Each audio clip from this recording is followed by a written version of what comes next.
Madam Chair, am I recognized? Yes. Yes. Yes. Yes, Madam Vice Yes. President.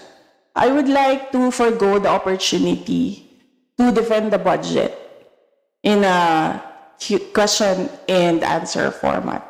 I will leave it up to the House to decide on the budget submitted.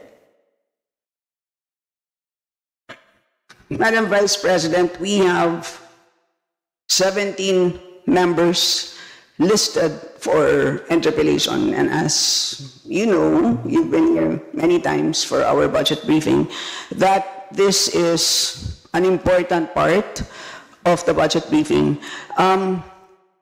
The GAA, the General Appropriations Act, is arguably the most important piece of legislation every year, at kasama po ito ang pagtatanong at pakikinig po sa sagot po ninyo ay napaka-importante pong input sa aming pong trabaho.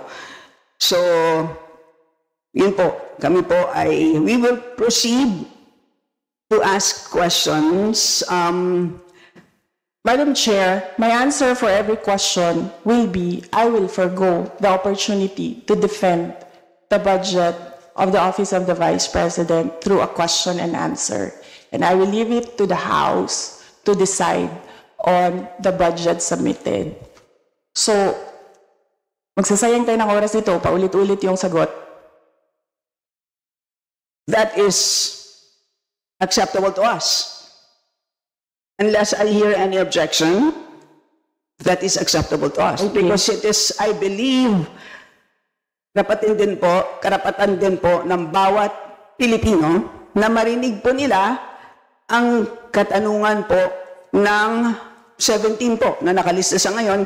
Palagay ko, kung meron pong dadating dito, baka dumagdag po. Pero marami pong issues na hinaharap po tayo ngayon.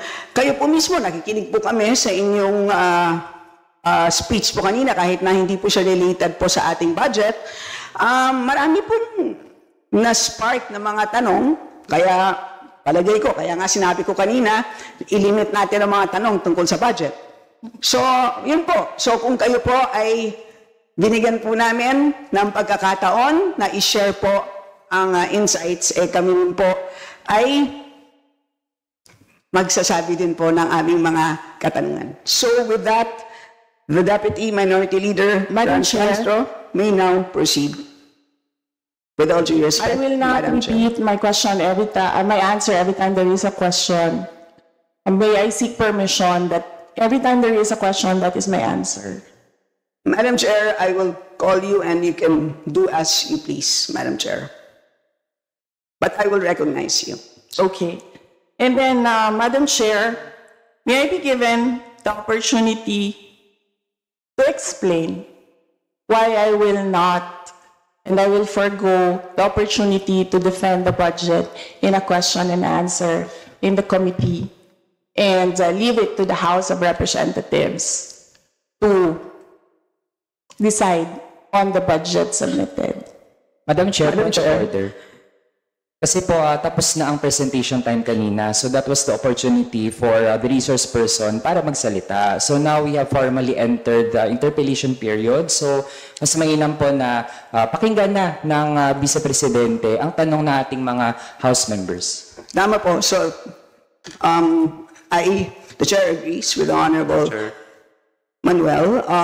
We will proceed with the question and Excuse me, Madam Chair. Wait or order. please wait to be recognized, sir. So, we will proceed That's my at this point point. of order, Madam Chair. And what is your point of order? May we know the rule on which your point of order is based? The Honorable Bautista, may we know the rule on which your point of order is based? Because the Vice President already manifested that Kindly, sir, present the rule so we can rule accordingly. What is the rule on which your point of order? What is the point of order first and the rule on which this is what's the based? point of order also of Congressman Raul? If you will question Yes. me or my point of order, you have to also to question the point of order of Congressman Raul. So we will make the Honorable Manuel repeat his point of order and the rule, because this is clear based on the rules that we approved during our first hearing relating to the budget. So please repeat that. Madam Chair, ang point of order natin ay bata yun sa paano ang rules of procedure natin sa Committee on Appropriations na after mag-present ng ating mga resource persons, they are given time, kung may slide sila, may video sila, may speech sila, nasa kanila po yun. And after that, ay magpo-proceed sa questions ng ating mga mambabatas. So yun po yung established rules natin sa Committee on Appropriations na supposedly ay alam din ng lahat ng mga members natin. So kung iniiba natin yung format, yan ay pagbabali dun sa established rules ng committee, Madam Chair. Yes, and Madam Chair, so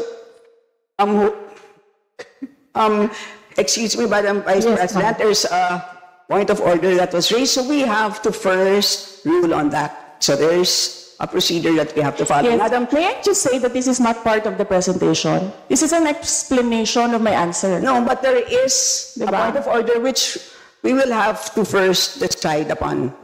Pasensya na po. So what? So there's. So are you objecting to the ruling of the chair, the Honorable Bautista? So we. So we have taken note of the point of order, which we have accepted, and at this point, the chair rules that we shall proceed. So the Honorable Franz Castro may now proceed with her interpellation. You have the floor, ma'am.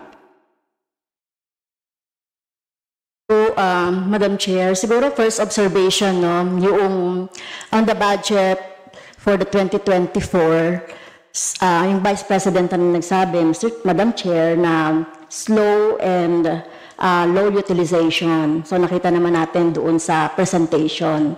So yung utilization ay napakababa. Pero syempre comment ko lang, no, mas mabilis siya sa confidential funds. 100% in 11 days. Madam Chair, So, Madam Chair, so according to the utilization of the confidential and intelligence funds submitted by the COA to us, no, so we have here surveillance and monitoring. Sabihin ko lang, Madam Chair, no, yung purchase of information out of 125 million confidential funds in 2022, purchase of information 14 million, payment of reward 10 million, rental and other incidental expenses relative to the maintenance of safe houses 16 million, purchase of supplies 35 million, provision of medical and food aid 40 million, payment of incentives or traveling relative to confidential operations, 10 million. So a total of 125 million conducted surveillance in 132 areas in 11 days. So 100% utilization. Madam Chair, I have also here a report about the notice of disallowance. According to the notice of disallowance, the COA disallowed 73,287,000 out of 125 million confidential funds used by the OVP in 2022. So this is 58.63% of the 125 million. So can you confirm, the Vice President? Madam Vice President. Madam Chair, since you allowed her a snide comment, you will allow me a snide comment as well. So my question is, Madam- can you yes. confirm? Yes. Yeah, okay. Diba? Okay. Yes, Madam Chair.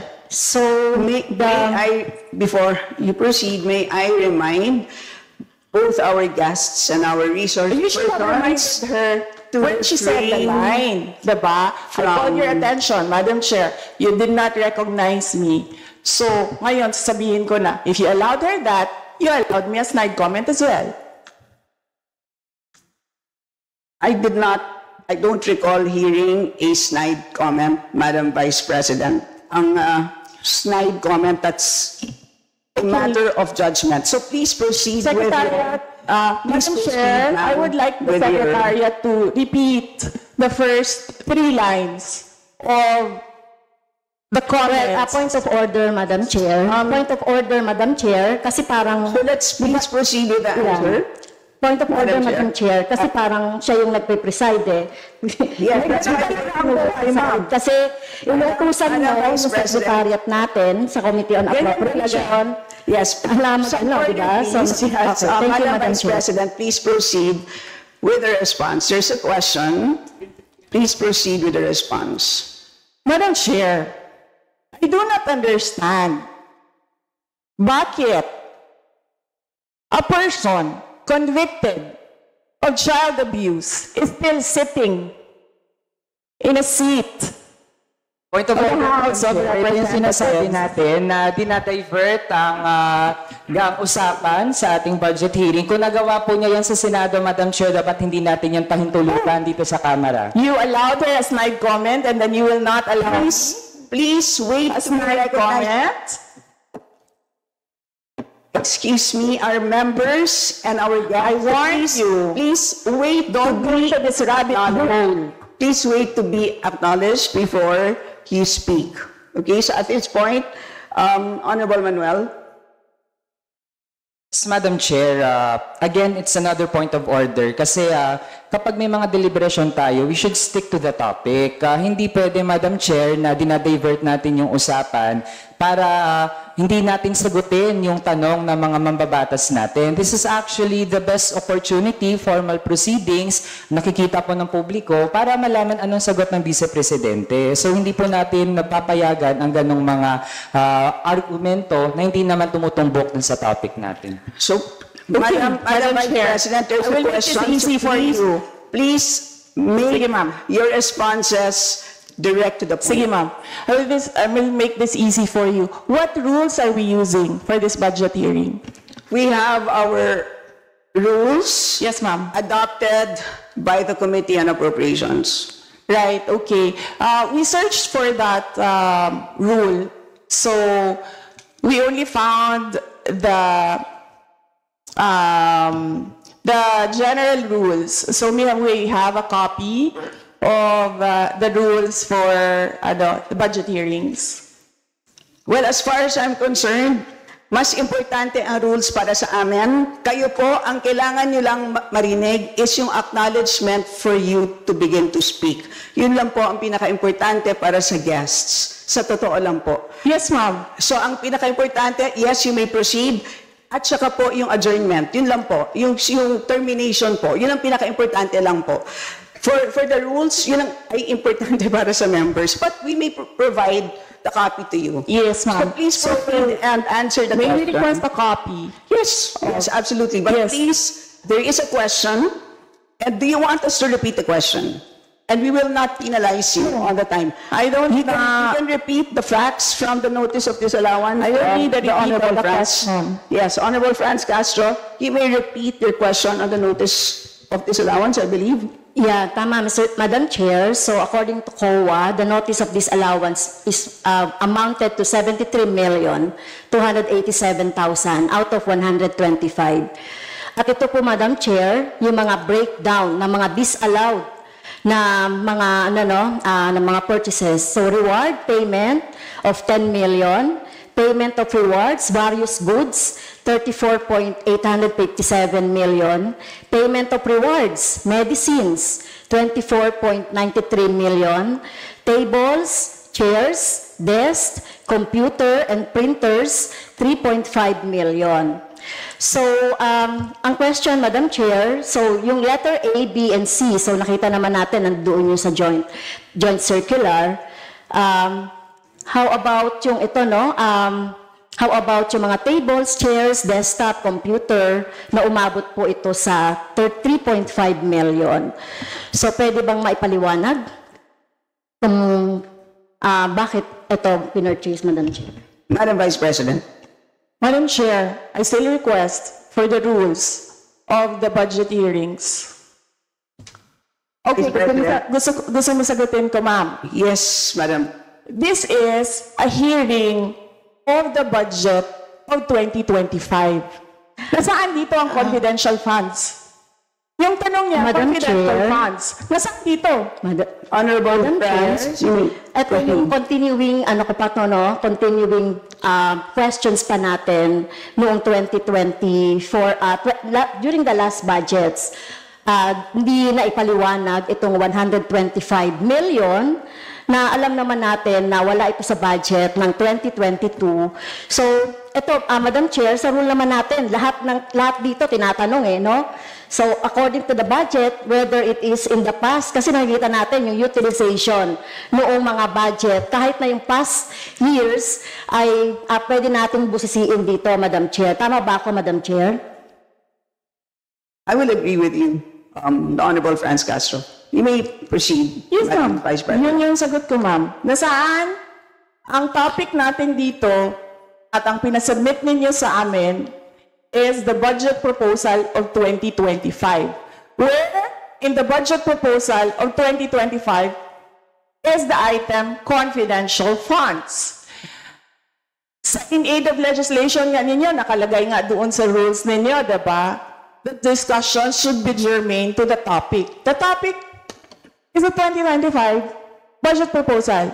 Now tell me, Madam Where Vice President, the Honorable Franz Confidential Castro has already provided a sufficient explanation for why she asked the question. So please proceed with your answer. Madam Chair, It's a very why are we simple discussing the budget of 2023 and 2024?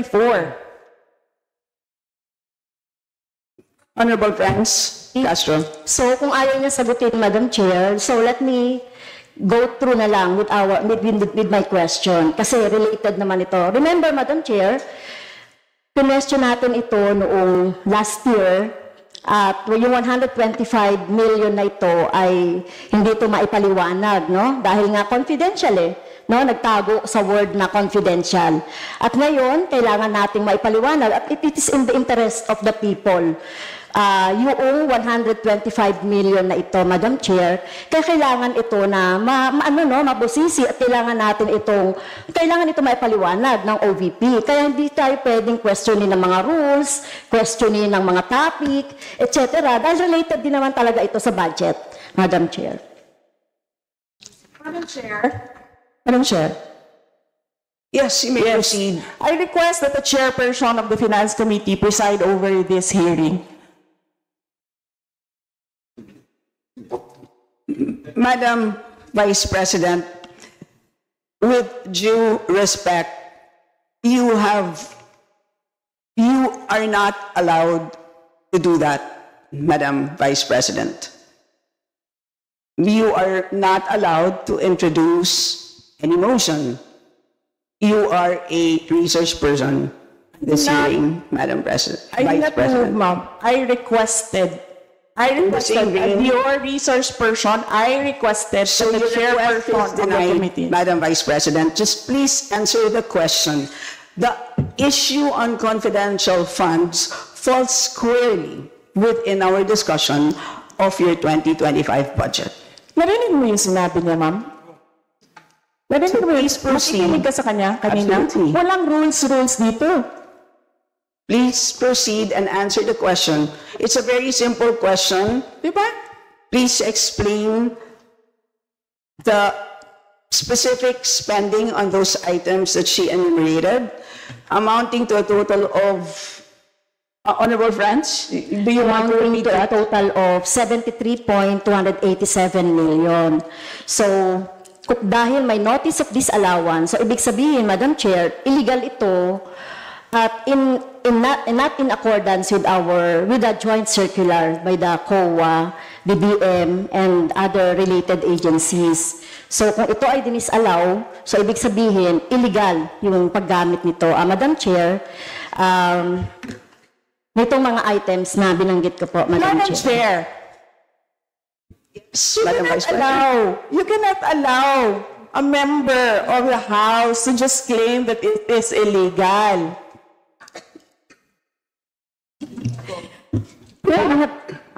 That is a notice of disallowance. That is a procedure inside the Commission on Audit. Hindi sa upuan niya. The Honorable friends. Okay, thank you, Madam Chair. So, thank you for the explanation, Vice President. Okay, next. According to accomplishment report of OBP, it spent 10 million for payment of reward. So, Madam Chair, in 11 days, ilang tao kaya at magkano kada tao ang reward? In fact, COA disallowed the whole amount spent by OBP for payment of reward. Hindi ba, Madam Chair, questionable ito? Madam Chair, the invitation letter that we received from the House of Representatives. Dear Vice President Duterte, the House Committee on Appropriations will hold briefings, hearings on the budget proposals of various departments, agencies, and corporations relative to the fiscal year 2025 National Expenditure Program as the basis of the fiscal year 2025 General Appropriations Bill. Nasaan? Sa presentation ko kanina, ang haba. Ang confidential funds. Honorable friends, Castro.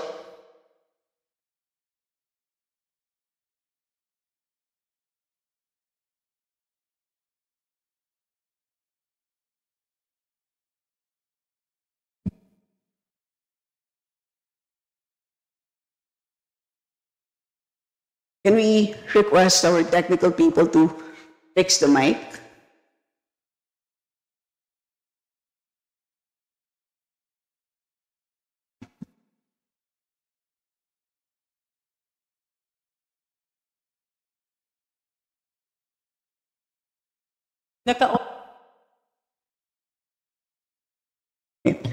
Can everybody check their mics and make sure that they're switched off para maka-switch on yung si Franz?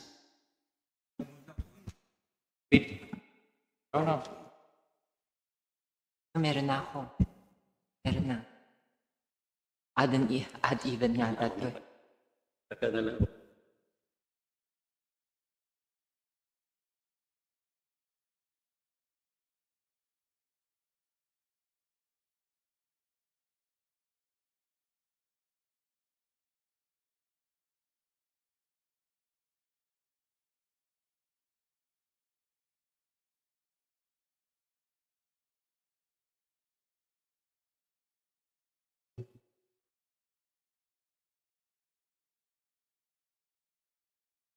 Madam Chair, point of order lang ulit, Madam Chair. Kasi kailangan lang nating ma-establish.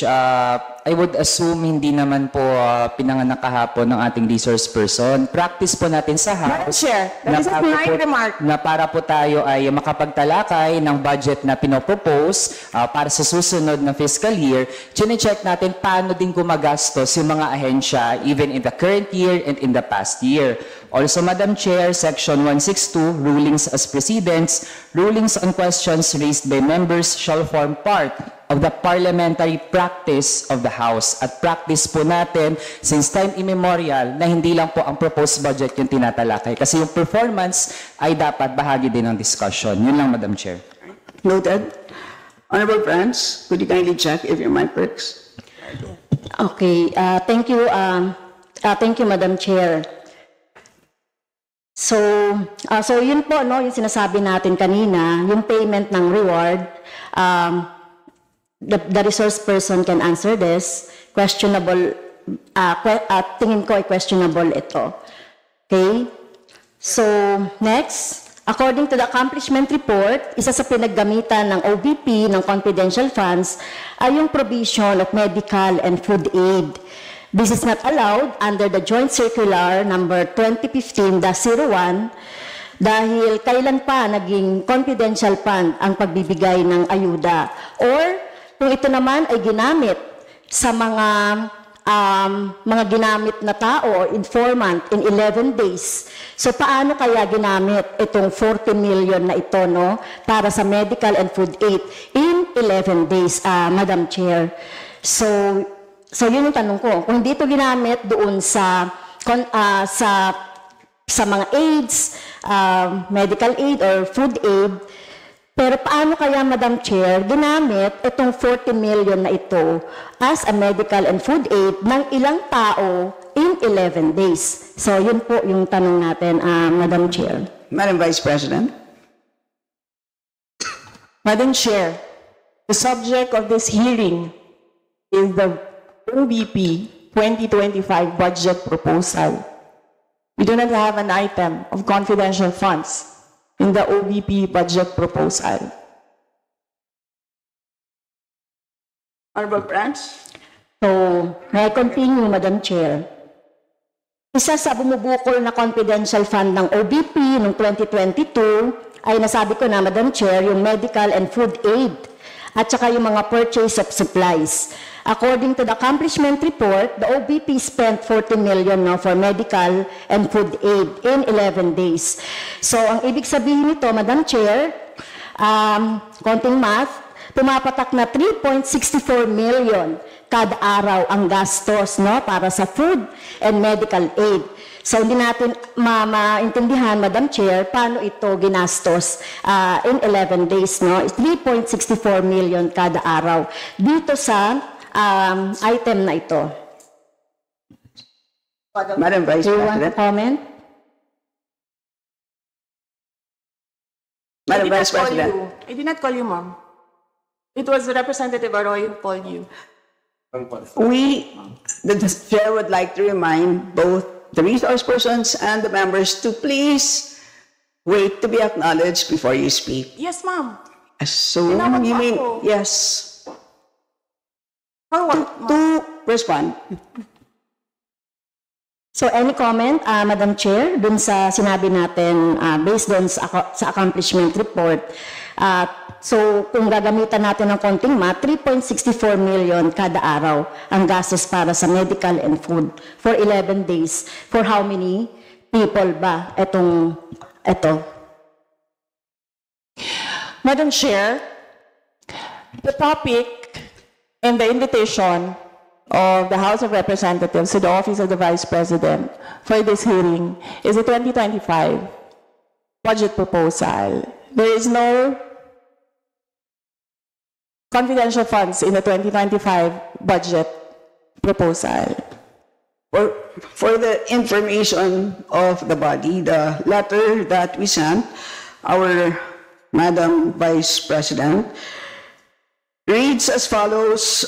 In the second paragraph, we noted the following topics to be discussed. Item number 3 is comparative budget allocation and utilization rate from fiscal year 2019 to 2023. That's item number 3. So I can provide you copies of the letter. So clearly, confidential funds spent in 2022 falls squarely within that. So yes, Honorable Francie, may proceed. Yes, Madam Chair. So, mukhang hindi na tayo sasagutin ng hindi na ako sasagutin ng ating Vice President. So, sa bawat sagot kasi na ganyan ng ating Vice President, for the record, since ayaw magpaliwanag ang BP, so ibig sabihin nito, yung paggastos ng 125 million ay na pera ng taong bayan ay hindi maipaliwanag. So, yun lang, Madam Chair. Kaya hinihiling natin sa Vice President o OVP na kailangan na maipaliwanag itong mga sinasabing item dito. Anyway, Madam Chair, sa kanila naman nanggaling, no, yung utilization of confidential and intelligence fund. And of course, ito lang naman ang hawak ko din dito, yung notice of disallowance. Kaya gusto talaga nating maintindihan, Madam Chair, kung ang notice of disallowance ay, so syempre, papaliwanag pa nila yan, kung paano, di ba? So, kailangan malaman din ng taong bayan na sila yung nagbibigay ng pondo para sa operations ng OVP at lahat ng mga agency. At kailangan yung maipaliwanag. So, hindi pwede yung ganyan na yung tactics na ganyan na parang parang sorry for the pusit, na kapag nasusukol na ang pusit ay nagaano ng maitim na tinta. So, ayaw natin ng ganun, Madam Chair, kasi yung atin namang pinag-uusapan dito ay budget. No? So, huwag naman mag-ugaling pusit ang Office of the Vice President. Madam Chair, may I point of information only, Madam Chair? May I? Madam Chair, No, sorry, wait, before you, I'd like to, before we proceed to the next person on the list, I believe that our former President, Gloria Macapagal-Arroyo, would like to interject. Observation made in relation to the point of order, because in the beginning, it was settled that the issue would be the 2025 budget. And in all our hearings, to what I recall, when we want to question something about performance, we question the 2024 budget, not the 2023 budget. What is being questioned now is the 2023 budget, which was discussed very extensively last year. And that is the reason why the House removed the confidential funds. So that issue has already been, to my mind, for purposes of the budget hearing, laid to rest. So that's my observation, Madam Chair. We note that, Madam former President, but of course we know that yung pumpondo ng 2023 ay of course pwede pa rin maging continuing appropriation hanggang 2024. So in the same way, 2022 pwede maging continuing pa rin 2023. At alam din po natin, last year, pinagdebatihan po natin ng matindi itong 2022 confidential funds. And in fact, we left a homework for the COA. Sinabi natin sa kanila na kailangan nilang tapusin ang audit by November, I believe mid-November of last year. And since then, hindi na natin alam kung ano nangyari. So that's the reason for why tinatalakay natin ito. And it's a big amount of money. I believe we owe it to the people to understand what happened. Of course, tinanggal na natin noong 2024. Gusto natin malaman, tama ba yung ginawa natin? Kasi baka naman nagkamali tayo.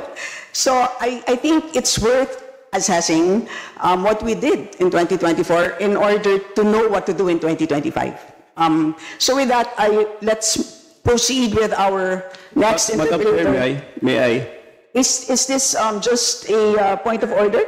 Not a point of order, but we will I'm only, just you may wish want to to be a be, rejoinder of what you may wish to be, unless it's a point of order, you may wish to be listed. I can put you here, sir. Parliamentary inquiry, Madam Chair. Yes, you may Parliamentary inquiry. May I ask if the resource person is required to answer a question that is related to a commission on audit notice of disallowance when she already said she's not going to answer. Also, the notice of disallowance is addressed to the office of the Vice President. And just to make it clear, a notice of disallowance is not a judgment. It is a request, it is an order from the Commission on Audit for the particular office to explain what are the particulars. At saka hindi na yan legislation side, that is already on the accountability side in the budget cycle. So, my parliamentary inquiry, Madam Chair, is that nagsabi na nga siya na hindi siya sasagot, and it is related to the COA notice of disallowance. And, just what, sinabi na rin ni former President, it was thoroughly discussed in the previous year. In fact, tinanggal sa budget ng 2024 yung confidential fund. And we know that there's a pending case on that also. To discuss that further might somehow prejudice or be biased whatsoever. So, yun lang po, Madam Chair. All right, salamat. On your inquiry, the only requirement is to provide a direct response on the question, meaning to say a response that is directly related to the question. Meaning to say, kung may question at ayaw niyo pong sagutin niyo ng diretsahan na hindi po ako sasagot dun sa tanong. Ang problema po kasi, ang response ay naging hindi related dun sa tanong. Halimbawa, may tanong, ang sagot ay paglalarawan doon sa nagtanong. So hindi naman yun, klaro na hindi yun directly related dun sa tanong. Kaya, yun po, I think it's a reasonable ask. If there's a question, you may or may not answer. You're not compelled. But you just please say, I do not wish to answer. That's it. At least we know it's a direct response. And with that, we move to the next Madam Chair. person on the list. Madam Chair. Madam Chair. Hindi na po tayo matatapos. Yan ang sinabi ko sa iyo kanina. Ayaw mo maniwala sa akin eh. Aabot talaga tayo ng bukas dito. Diba? Madam Chair. Is this an inquiry regarding... He said, Yes, and Yes, please, ma'am. I remind also our ma'am. resource persons to please act in a respectful manner. Pasensya na po, hindi po kasama sa poder ninyo ang pagpa-fire ng presiding officer ng hearing na to. So yes, you so proceed if po. you allow members of the House of Representatives lines like what you just said, like pusit, bakit mo ako kinu-crucify for saying a fact that somebody is convicted of child abuse sitting in the chair? Pusit, and then I cannot fire the presiding chair. So bakit? Yes, Bakit napaka one-sided nito, ma'am? noted po. Dahil ba madami kayo dyan sa kabila at nag-iisa ako dito? We note all your comments, ma'am, and let us now proceed. Thank you, ma'am. Thank you, ma'am. Madam Chair, point of order. Yes, the Honorable Benny Abante. I just came in and I hear this. We're not talking about the budget. We're accusing each other here. I'd like to find out from the resource speaker if this is the kind of hearing that we're going to have. Sir, I am not the presiding officer of this hearing. I know. Yes, sir. But the thing is, you're asking questions, Madam Chair. The resource speaker does not have any right to ask questions. Or do you have? Where is that Madam Vice in your President, rules that Madam a Vice resource President, person this is a cannot budget hearing. request for Please tell me. clarification? Some order, please. Some order, please. Yes, Honorable Benny Abante, you may proceed. I'm just asking a question to our resource speaker, you know, because she's asking a question and she's accusing some of the members of this committee. I just would like to find out if we are the ones that have the right to ask questions and her right is to answer the questions of the committee. Okay, so we Yun lang po sa akin yung point of order, Madam Chair. Yes. I think you understand me, Silence. Madam Vice President, am I right? No, sir. I'm gonna ask the chair to ask you to clarify what are my Yeah, accusations. please wait to be recognized, ma'am. Pasensya na po. So again, I'd like to remind our resource persons that you are here, you're invited to answer, to present, and you've done that. Thank you very much. And at this point in time, you're here to respond to the questions of our members, and we request you to please respond in a direct way. So, with that, I'd like to recognize from the majority the Honorable Milagros Aquino Magsaysay. You have the floor, ma'am. Thank you, Madam Chair. Magandang hapon po sa ating lahat, sa ating committee chairperson, at sa aking mga kasama sa Kongreso, at ganun din po sa ating mga panauhin mula sa OVP sa pangunguna ng ating Vice President, Sara Duterte, Carpio, at iba pang sangay ng gobyerno. Madam Chair, meron lang po akong dalawang maikling katanungan na nais kong mabigyan ng linaw. Ang una ay nais kong itanong sa OVP kung meron po bang mga programa ang inyong opisina patungkol sa ating mga minamahal na senior citizens.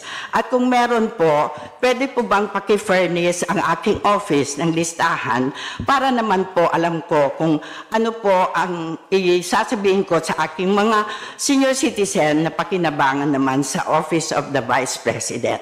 Pangalawa po, sa COA, nais ko pong itanong para po sa mga hindi masyadong nakakaunawa, pakipaliwanag po kung ano ba ang ibig sabihin ng Notice of Disallowance at ano po ba ang ibig sabihin kung ang iyong opisina ay mabigyan nito. Yan lang po, Madam Chair, at muli, magandang hapon po sa lahat.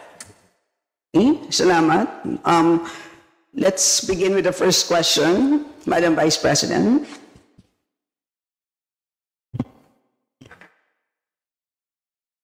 Madam Chair, we do not distinguish for the recipients of our projects.